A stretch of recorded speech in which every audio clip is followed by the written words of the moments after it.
എനിക്ക് പറയാനുള്ളത് രണ്ട് ടീമുകളോടാണ്. ഈ നൂറ ഹബീബ് തങ്ങൾ എന്ന് പറയുന്ന ചങ്ങാതിയോടും പിന്നെ ഈ മജിലിസിനൊക്കെ പോയിരുന്ന് ഈമാൻ കളയുന്നവരോടും. ആദ്യം മൂപ്പരോട് തന്നെ പറയട്ടെ, എൻ്റെ പൊന്ന് സഹോദര, കുറച്ചൊക്കെ ഒരു നാണവും മാനവും ഒക്കെ നമുക്ക് വേണ്ടേ? അല്ല, ഞാൻ അറിയാൻ പാടില്ല എന്നിട്ട് ചോദിക്കണം. ഒരു മനുഷ്യനാകുമ്പോഴേ കുറച്ചൊക്കെ ഒരു നാണവും മാനവും ഒക്കെ ഇല്ലെങ്കിൽ വളരെ മോശമല്ലേ അല്ലേ? ഈ സമൂഹത്തിൻ്റെ ഇടയിൽ ജീവിക്കുമ്പോൾ ഇത്ര ആഭാസകരമായ രീതിയിൽ സംസാരിക്കലൊക്കെ അയ്യയ്യേ വളരെ മോശമല്ലേ, വളരെ മോശമല്ലേ? നിങ്ങളൊന്ന് കേട്ടു നോക്കിയേ. ഒരു പെണ്ണ് പണ്ട് തിരൂരിലുള്ള ഒരു പെണ്ണിനെ കുറിച്ചിട്ട് പറഞ്ഞു അല്ലേ? തിരൂരിലൊരു പെണ്ണ് അവസാനം മരിക്കുമ്പോ ക്യാൻസർ വന്ന് വയറ് പൊട്ടി ഈ ലോകത്തോട് ഇവിടെ നിങ്ങൾക്ക് അറിയോ? പെണ്ണ് ഞാൻ അറിയ പോലുമില്ല, മൂപ്പർ അറിയ പോലുമില്ല. പക്ഷെ മൂപ്പര് കാര്യങ്ങളൊക്കെ പറഞ്ഞു അല്ലേ? ഏതോ സ്ത്രീ പുള്ളിയെ വിമർശിച്ചത്രേ. ക്യാൻസർ വന്ന് വയറ് പൊട്ടി മരിച്ചു എന്നൊക്കെയാണ് പറയണത്. അള്ളാഹു ആയാലും ആ സഹോദരിക്ക് അള്ളാഹു ഷഹീദിൻ്റെ വലിയ പദവി കൊടുത്ത് അനുഗ്രഹിക്കട്ടെ. ഇത്ര വലിയ തോന്നിവാസം ദീനിൻ്റെ പേരിൽ കാണിക്കുന്ന മനുഷ്യന്മാരെ വിമർശിച്ചിട്ടാണല്ലോ ആ സ്ത്രീ മരിച്ചത്. അൽഹംദുലില്ലാ, അള്ളാഹു സ്വർഗത്തിൽ ഉന്നത പദവി ഹബീബ് റസൂലുള്ളാഹി സ്വല്ലല്ലാഹി അലൈഹി വസല്ലം തങ്ങളുടെ യഥാർത്ഥ അഹ്ലുബൈത്തിനൊപ്പം അള്ളാഹു നൽകി അനുഗ്രഹിക്കട്ടെ. ഇദ്ദേഹം അറിയപ്പെടുന്നത് തങ്ങളാണ് എന്നാണ്. എനിക്കറിയില്ല തങ്ങളാണോ എന്നൊന്നും. ദീനില്ലാതെ വെറും തങ്ങളായതുകൊണ്ട് മാത്രം കാര്യമൊന്നുമില്ല. അബൂലഹബും വലിയ തങ്ങളായിരുന്നു, മനസ്സിലായോ? അപ്പോൾ ദീനില്ലാതിരുന്ന് നമ്മുടെ കൽബിൽ നിഫാക്കും കുഫറും ഒക്കെയാണ് ഉള്ളതെങ്കിൽ തങ്ങളാണ് എന്ന് പറഞ്ഞ് ജനങ്ങളുടെ മുമ്പിൽ മേനി നടിക്കുന്നതിന് വലിയ പ്രസക്തിയൊന്നുമില്ല. ഇവിടെ എല്ലാം കച്ചവടമാണ് അല്ലേ? മുമ്പത്തെ ഇദ്ദേഹത്തിൻ്റെ സദസ്സുകളൊക്കെ നിങ്ങൾ കണ്ടിട്ടില്ലേ?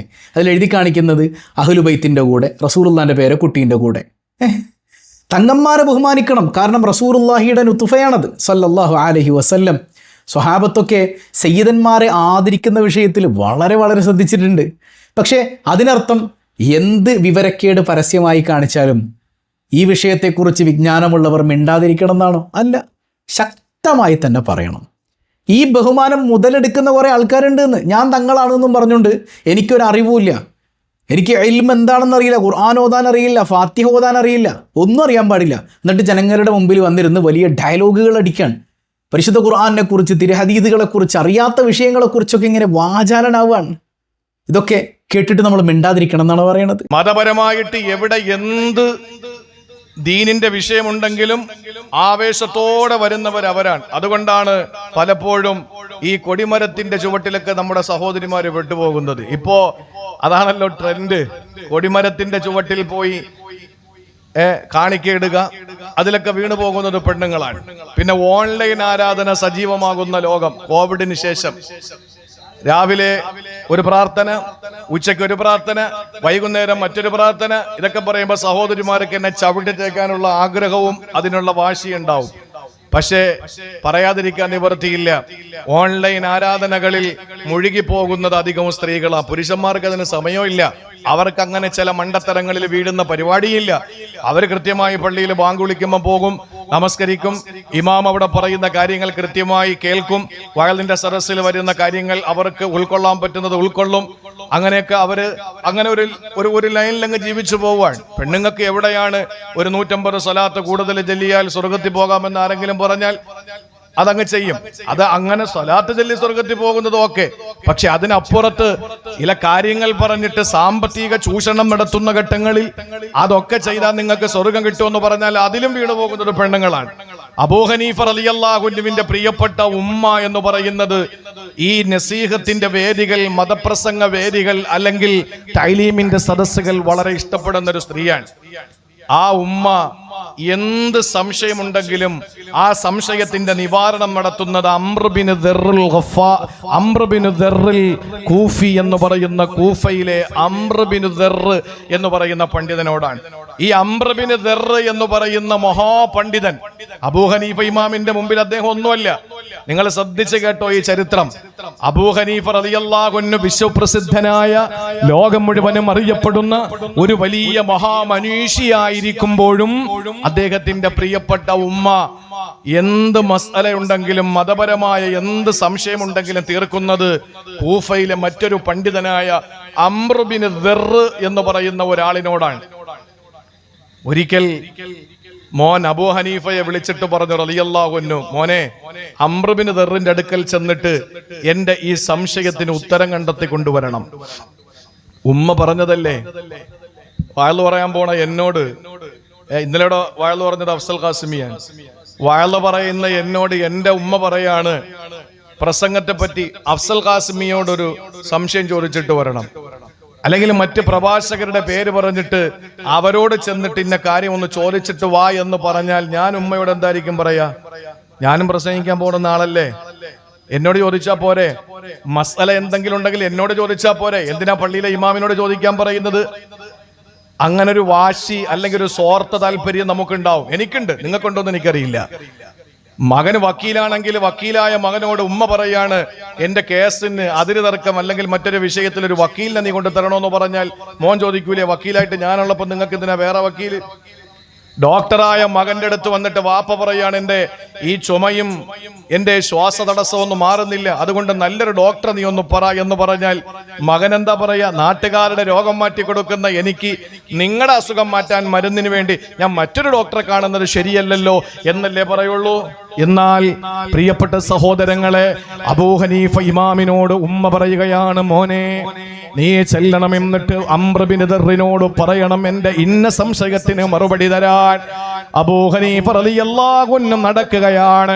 അറിവില്ലാത്ത ഒരു കുഞ്ഞു ബാലനെ പോലെ ലോക പ്രശസ്തനായ വിശ്വപ്രസിദ്ധനായ അബൂ ഹനീഫത്തുൽ കൂഫി റളിയല്ലാഹു അൻഹു അംർ ബിൻ ദർർ എന്ന് പറയുന്ന പണ്ഡിതന്റെ വീട്ടിലേക്ക് പോവുകയാ.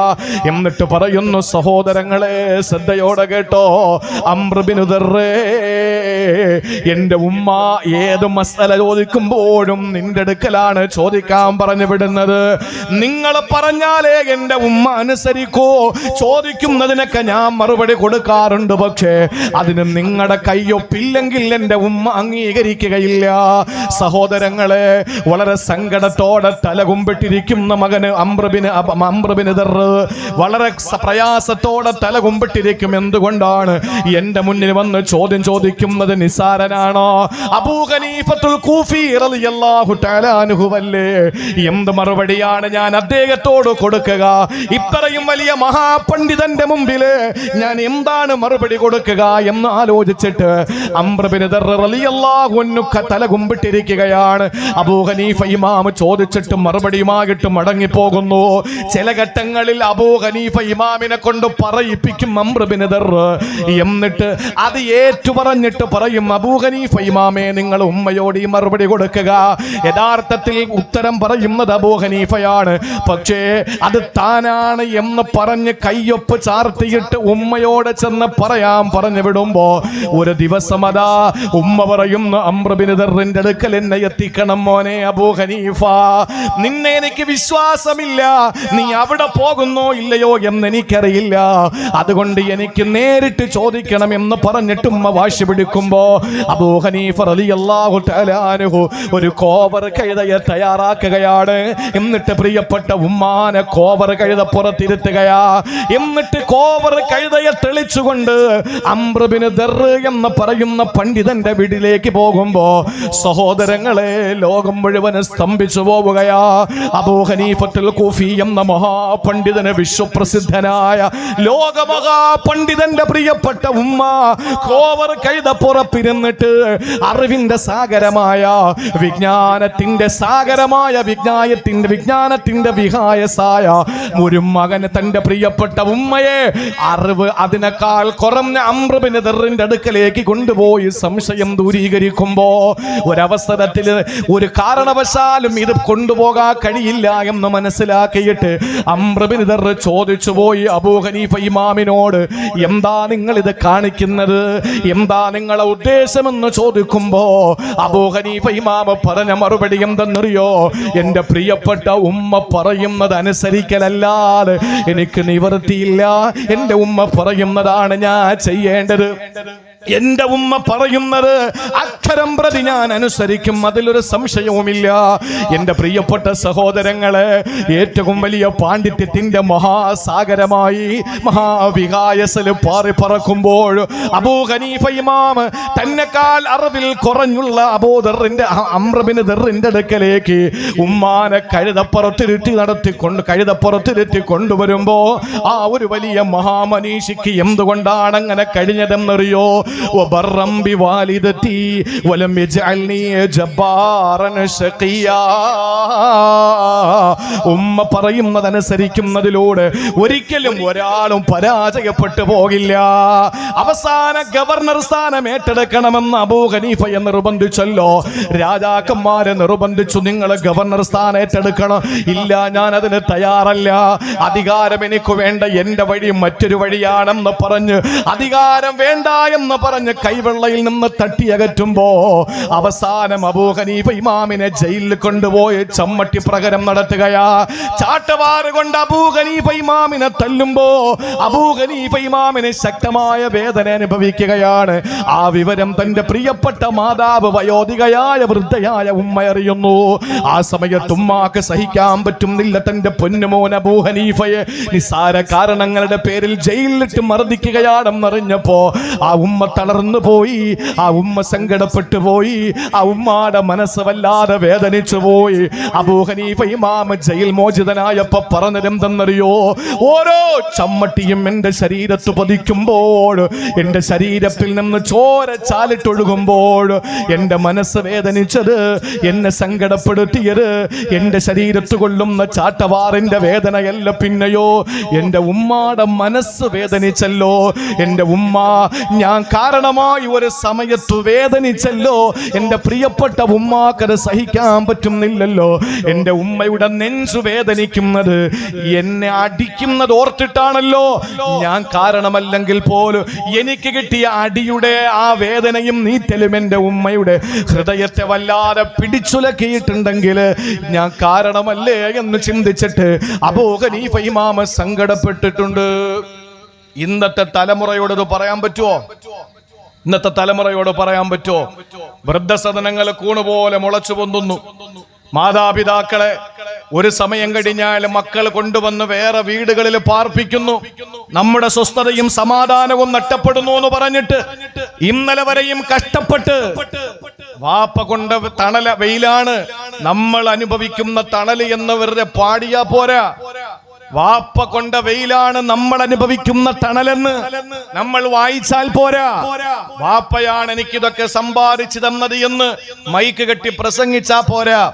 ആ വാപ്പയെ കൈവെള്ളയിൽ കൊണ്ട് നടക്കാൻ, ഉമ്മയെ കൈവെള്ളയിൽ കൊണ്ട് നടക്കാൻ ഏതൊരു മനുഷ്യന് കഴിഞ്ഞോ ലാ യജ്തമിഉ ശഖാ, അവൻ ഒരിക്കലും പരാജയം സംഭവിക്കുകയില്ല. മഅബിറിൽ വാലിദൈൻ വബറം ബിവാലിദതി വലം യജ്അൽനി ജബ്ബാറൻ ശഖിയ, ഒരിക്കലും പെട്ടുപോകൂല. ദുനിയാവിലും നമ്മൾ പെടില്ല, ആഖിറത്തിലും നമ്മൾ പെടില്ല. അല്ലേ? ഏതൊരു മനുഷ്യന്റെയും ഉയർച്ചയുടെ പിന്നിൽ രണ്ട് കരങ്ങൾ ചേർത്തു വെച്ച രാവുകളുണ്ട്, അല്ലെങ്കിൽ ഒരു പെണ്ണിന്റെ പ്രാർത്ഥനയുണ്ട് എന്നൊക്കെ പറയുമ്പോ പലരും പറയും അത് ഭാര്യയാകാം, മക്കളാകാം, സഹോദരിയാകാം, കാമുകിയാകാം. അല്ലേ? അല്ല, അവരാരുമല്ല. ഒരു മനുഷ്യൻ വീട്ടിൽ നിന്ന് ഇറങ്ങിപ്പോകുമ്പോ ആ പ്രിയപ്പെട്ട മകനും മകളും തിരിച്ചെത്തുന്നതുവരെ പ്രിയപ്പെട്ട ഉമ്മ കാത്ത് കണ്ണിൽ എണ്ണയൊഴിച്ച് കാത്തിരിക്കുന്ന പ്രിയപ്പെട്ട ഉമ്മ. ആ ഉമ്മ ഒരുപക്ഷെ നമുക്ക് ഇന്ന് നമ്മുടെ പ്രിയപ്പെട്ട ഉമ്മ നമ്മുടെ കൂടെ ഉള്ളപ്പോൾ അതിന്റെ വില നമുക്ക് മനസ്സിലാകില്ല. ഉമ്മ മരിച്ചു. ആ പ്രിയപ്പെട്ട ഉമ്മയെ പള്ളിക്കാട്ടിൽ കൊണ്ടുവന്ന് ഖബറടക്കിയിട്ട് നമ്മൾ തിരിച്ച് നമ്മുടെ വീട്ടിലേക്ക് പോകുമ്പോൾ ഉണ്ടാകുന്ന ഒരു ശൂന്യത, അത് വേറെ ആര് മരണപ്പെട്ടാലും ഉണ്ടാകാത്ത ഒരു വലിയ ശൂന്യതയാണ്. അള്ളാഹു നമ്മുടെ മരണപ്പെട്ടു പോയ ഉമ്മമാർക്ക്, ഈ ഇരിക്കുന്ന കൂട്ടത്തിൽ ഉമ്മ മരിച്ചവരുടെ പ്രിയപ്പെട്ട ഉമ്മമാർക്ക് അള്ളാഹു അവിടെ ഖബറിടം വിശാലമാക്കി കൊടുക്കട്ടെ. ആമീൻ പറയും. ഈ രാത്രിയിൽ അവർക്ക് കൊടുക്കാൻ പറ്റുന്ന ഒരു സമ്മാനമാണ് ഈ ഒരു ആമീൻ. ഇന്നൊരു വലിയ കർക്കിടകം പോലെ അവരുടെ ഖബറിനകത്തേക്ക് അനുഗ്രഹങ്ങളുടെ പേമാരിയാണ്. അള്ളാഹു നമ്മുടെ ഉമ്മമാർക്ക് സ്വർഗം നൽകി അനുഗ്രഹിക്കുമാറാവട്ടെ.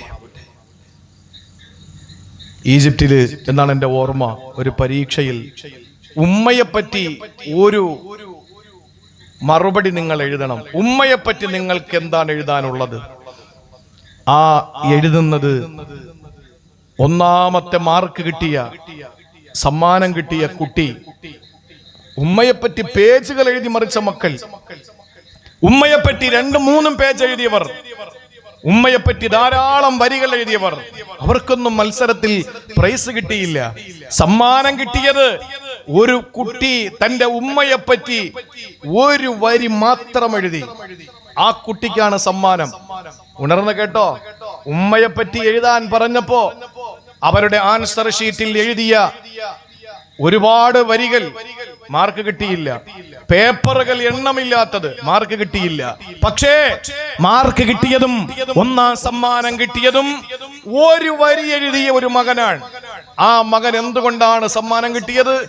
ആ മകൻ എഴുതിയ വരിയോളം എന്റെ പ്രിയപ്പെട്ടവരെ, ലോകത്ത് വേറെ ഒന്നിനും സ്ഥാനമില്ലാത്ത നിലയിൽ ആ മകൻ എഴുതിയത് ഉമ്മി ഖദ് മാതത് വമാത മഅഹാ കുല്ലു ഷൈ. ഇതാണ് മറുപടി. ഈ ഒരു വരി എഴുതിയപ്പോ ആ കുട്ടിക്ക് 1ാം സമ്മാനം കിട്ടി. ഒറ്റ വരി. ആ പേജ് മുഴുവനും എഴുതിയവർ രണ്ടാമതായി. 2, 3, 4 പേജുകൾ എഴുതിയവർ അവന്റെ പിന്നിലായി. എന്താ മകൻ എഴുതിയത്? ഉമ്മി ഖദ് മാതത്, എന്റെ ഉമ്മ മരിച്ചു. വമാത മഅഹാ കുല്ലു ഷൈ, ഒപ്പം എല്ലാം മരിച്ചു. അതാണ് മറുപടി. എന്റെ ഉമ്മ മരിച്ചപ്പോ എന്റെ എല്ലാം മരിച്ചു. ഇന്ന് ഞാൻ ശൂന്യമാണ്. എന്റെ ജീവിതം ശൂന്യമാണ്. എന്റെ വീട് ശൂന്യമാണ്. ഞാനൊരു ശൂന്യനാണ്. എന്റെ ഒരു യാത്രയിൽ എന്റെ പിന്നിലിരുന്ന് ദ്വാരക്കാൻ എനിക്ക് ഉമ്മയില്ല. വഴിക്കണ്ണ് നോക്കി എന്റെ തിരിച്ചു വരവ്, മടങ്ങി വരവ് കാണാൻ എന്റെ ഉമ്മയില്ല. എന്റെ ഉമ്മ കിടന്ന റൂം, എന്റെ ഉമ്മ ഉടുത്ത വസ്ത്രം, എന്റെ ഉമ്മ കഴിച്ച പാത്രം, എന്റെ ഉമ്മ ഉപയോഗിച്ച വസ്തുക്കൾ, എന്റെ ഉമ്മയുടെ കണ്ണുനീര് കൊണ്ട് കുതിർന്ന മുസല്ല, എന്റെ ഉമ്മയുടെ 2 വിരലുകളിലൂടെ മറിഞ്ഞു മറിഞ്ഞു പോയ തസ്ബീഹിന്റെ മണികൾ, ഇതൊക്കെ ഇന്ന് ശൂന്യമാണ്, അനാഥമാണ് എന്ന് പറഞ്ഞ ആ കുട്ടിയുടെ ഒരൊറ്റ വരിയിൽ ആ പ്രിയപ്പെട്ട കുട്ടിക്ക് സമ്മാനം കിട്ടുന്നു. വബറം ബിവാലിദതി വലം യജ്അൽനി ജബ്ബാറൻ ഷഖിയ. എഴുതി വെച്ചോ, വേറെ ഒരുപാടൊന്നും പ്രസംഗിക്കണ്ട. ഉമ്മയ്ക്ക് ഖിദ്മത്ത് എടുത്ത്, ഉമ്മയ്ക്ക് സേവനം ചെയ്ത്, ഉമ്മയുടെ പുണ്യം നേടി, ഉമ്മയുടെ തൃപ്തി നേടി, ഉമ്മ നമ്മളെ നല്ലവനാണെന്ന് പറഞ്ഞ് ഉമ്മയ്ക്ക് സേവനം ചെയ്ത്, ഉമ്മ എപ്പോഴും നമ്മളെ നോക്കി ചിരിച്ച്, ഉമ്മ നമ്മുടെ സാന്നിധ്യം കൊതിച്ച്, ആ സാന്നിധ്യത്തിൽ ആ ഉമ്മ രസിച്ച്, നമ്മുടെ പ്രിയപ്പെട്ട ഉമ്മയ്ക്ക് സന്തോഷം കൊടുക്കാൻ കഴിഞ്ഞാൽ, വാപ്പയ്ക്കും സന്തോഷം കൊടുക്കാൻ കഴിഞ്ഞാൽ, അള്ളാഹു പറയുന്നു, നീ ദുനിയാവിലും പരാജയപ്പെടില്ല, ആഖിറത്തിലും പരാജയപ്പെടില്ല. അള്ളാഹു തൗഫീഖ് തരട്ടെ. 6-1. ഇനി എനിക്ക് എത്ര സമയമുണ്ട്? 11:15 നമുക്ക് ദുആ ഇറക്കണം ഇൻഷാ അല്ലാഹ്. രണ്ടാമതായി നമ്മൾ ചെയ്യേണ്ടത് 6 സ്ഥലങ്ങളിൽ ഒരു മനുഷ്യനെ പരാജയപ്പെട്ടു പോകില്ല, ഇരുവീട്ടിലും പരാജയപ്പെടില്ല. 6 കാര്യങ്ങൾ നമ്മുടെ ജീവിതത്തിൽ ഉണ്ടെങ്കിൽ അതിൽ ഒന്നാണ് മാതാപിതാക്കൾക്ക് ഗുണം ചെയ്യുക. ഇനി അല്ലാഹ് പറയുന്ന രണ്ടാമത്തെ കാര്യമേതെന്നറിയോ? വലമ്മക്കും ബിദുആഇക റബ്ബി ശഖിയാ. സഹോദരങ്ങളെ, പരിശുദ്ധമായ ഖുർആൻ സൂറത്തു മറിയമിന്റെ 4-ാമത്തെ വചനത്തിൽ അല്ലാഹ് പറയുകയാണ്, വലമ്മകും ബിദുആഇക റബ്ബി ശഖിയാ. ഇതൊരു പ്രവാചകൻ പറഞ്ഞ പ്രാർത്ഥനയാണ്. ഇതൊരു പ്രവാചകന്റെ ദുആയാണ്. സഹോദരങ്ങളെ, ആദ്യം പറഞ്ഞത് ഈസാ നബിയുടെ കഥയെങ്കിൽ രണ്ടാമതായിട്ട് അല്ലാഹു പറയുന്നത് ആരുടെ കഥയെന്നറിയോ? മഹാനായ സക്കരിയ അലൈഹിസ്സലാം പറയുകയാണ്.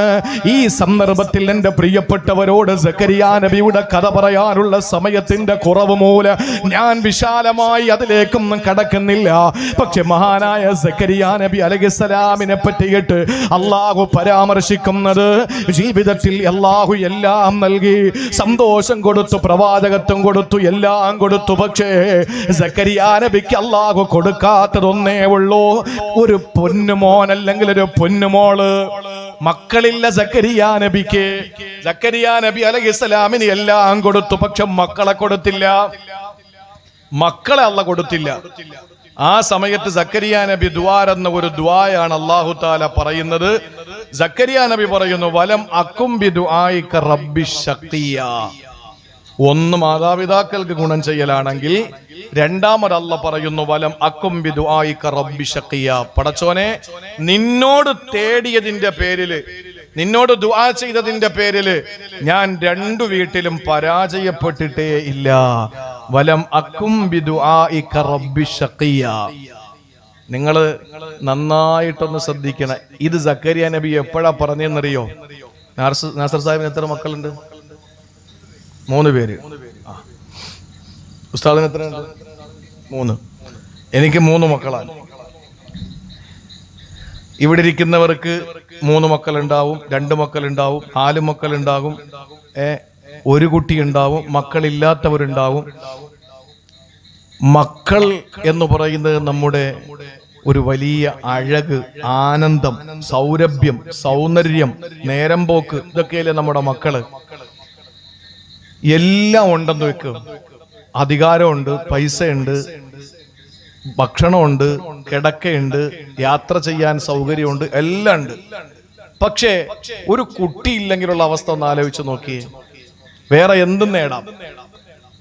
ആരും അറിയാതെ പിൻവാതിലൂടെ നമുക്ക് പണം കൊടുത്തിട്ട് നിയമനം നേടാം, വലിയ ഉദ്യോഗസ്ഥനാകാം. ആരും അറിയാതെ കാശ് കൊടുത്തിട്ട്, കള്ള് കൊടുത്തിട്ട് നമുക്ക് അധികാരം നേടാം. അങ്ങനെയാണല്ലോ.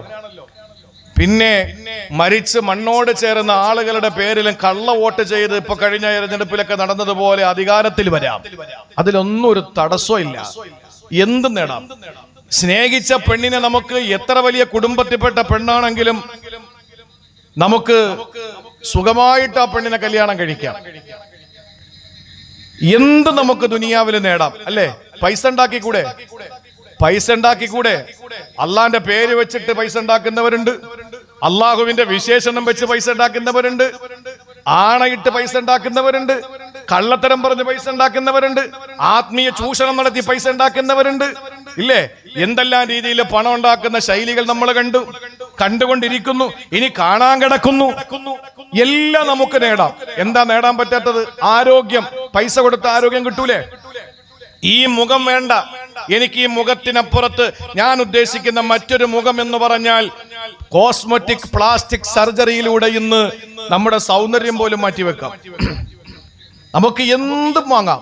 പക്ഷേ ഒരിക്കലും നമുക്ക് കിട്ടാത്ത ഒന്നുണ്ട്. ഒരു കുഞ്ഞിനെ നമുക്ക് കിട്ടണമെങ്കിൽ അള്ളാഹു കനിഞ്ഞരളിയാൽ മാത്രമേ കഴിയൂ. അല്ലാതെ പച്ചമരുന്ന് കുടിച്ചത് കൊണ്ടോ, അല്ലെങ്കിൽ ആറ്റാങ്കര കൊണ്ടുവന്ന പാറയിൽ ഉരുളി കമത്തിയത് കൊണ്ടോ, അല്ലെങ്കിൽ അങ്ങനെയൊക്കെ ചില കാര്യങ്ങളൊക്കെ ഉണ്ട്. ആറ്റാങ്കരയ്ക്ക് പോകുന്ന വഴിയിൽ ഒരു പാറയിൽ ഉരുളി കമത്തിയ മക്കളുണ്ടാവും എന്ന് പറഞ്ഞു. ഇതൊക്കെ ഒരു ആത്മീയ തട്ടിപ്പാണ്. പിന്നെ എവിടെയോ കൊണ്ടുവന്ന് കരിവള തൂക്കിയാലും മക്കളുണ്ടാവും എന്ന് പറഞ്ഞു. സക്കരിയ നബിക്ക് എന്തേ പാറയില്ലായിരുന്നോ? സക്കരിയ നബിയുടെ കാലഘട്ടത്തില് ഇതുപോലെ മരത്തിന്റെ ചില്ലകളില്ലായിരുന്നോ? അന്ന് അവിടെ കൊണ്ടുവന്ന് ചെറിയ കരിവളയോ അല്ലെങ്കിൽ തൊട്ടിൽ കെട്ടിയാ പോരായിരുന്നോ? പക്ഷേ അതൊന്നും ചെയ്യാതെ സക്കരിയ നബി അലൈഹിസ്സലാം അള്ളാഹുവിനോട് ദുആരന്നു. നിങ്ങൾ അറിയണം എന്റെ പ്രിയപ്പെട്ടവരെ, സക്കരിയ നബിക്ക് 2 പ്രശ്നങ്ങളുണ്ട്. ഒന്ന് വഹനൽ അളമു, എല്ല് മുഴുവനും ക്ഷയിച്ചു പോയി. എഴുന്നേറ്റ് നിന്നാലല്ലേ ഒരു കുഞ്ഞുണ്ടാവുള്ളൂ, അതിനുള്ള ആരോഗ്യം ഇല്ല. അതുപോലെ തലമുടിയൊക്കെ നരച്ചിട്ട് വെളുത്തുപോയി, പ്രായം ഒത്തിരിയായി, വയസ്സായി. ഇത് 2 ബലഹീനതകൾ സക്കരിയ നബിക്കുണ്ട്. സക്കരിയ നബിയുടെ ഭാര്യയ്ക്കോ വംറഅത്തി ആഖിറ, സക്കരിയ നബി അലൈഹിസ്സലാമിന്റെ ഭാര്യ പ്രസവിക്കാത്ത പെണ്ണാണ്. ഇവിടെ എന്താ പറയാ? അതിന് പ്രസവിക്കാത്തവർക്ക് എന്താ പറയാ?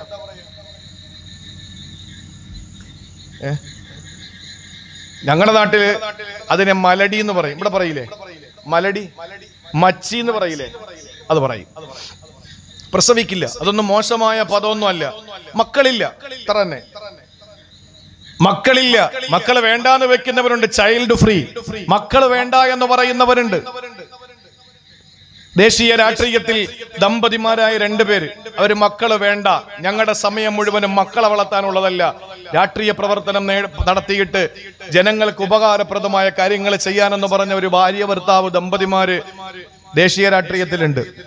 തൽക്കാലം പേര് പറയുന്നില്ല. അങ്ങനെ മക്കളില്ലാത്തവർ വേണ്ട എന്ന് വെച്ചവരുണ്ട്, പക്ഷെ മക്കളില്ലാത്തവരുണ്ട്.